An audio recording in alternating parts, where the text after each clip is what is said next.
It's the biggest challenge facing the Nigerian oil industry and even threatens the country's economy. Africa's largest oil producer loses $6 billion annually to oil theft. The list of tanker nominations. Predictably, the issue dominated discourse at this gathering of oil industry experts in the nation's capital, Abuja. In 2013 alone, all the major crude oil export pipeline systems, including the Trans-Caucasus line, was severely vandalized and at different points in time sabotaged. In SPDC alone, we removed around 300 connections during the year in 2013. Removing such connections often requires whole production systems to be shut down. And so there's a compound effect between what is being stolen and what just simply cannot be produced is deferred. Hardest hit by the problem have been the joint venture companies like Shell and other international oil companies.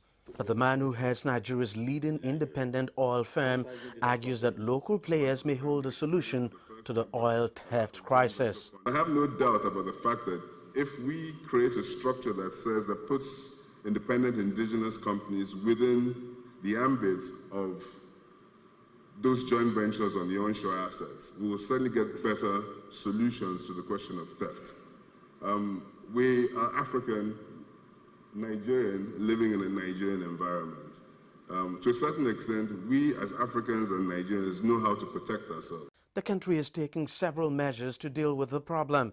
It has increased security on its waterways, and not very long ago, it asked this man to head a committee to find a lasting solution to the problem. Over 80% of the stolen crude is sold outside. And so we require cooperation from the international communities, because this fuel is sold in certain countries, is sold in certain places. And so if the international body come together and really say they want to assist in tracking this fuel, I believe that it will work. Apart from denying the country much needed revenue, oil theft is also eating deep into the finances of the oil companies. Now, when you add that to other operational difficulties, the result is a non-conducive business environment, especially for the international oil companies. Now, the fear is that if the trend continues unabated, some of them may be forced to move their operations elsewhere. And with oil being discovered almost everywhere in Africa, the IOCs may not be short of choices. Deji, Badmus, CCTV, Abuja, Nigeria.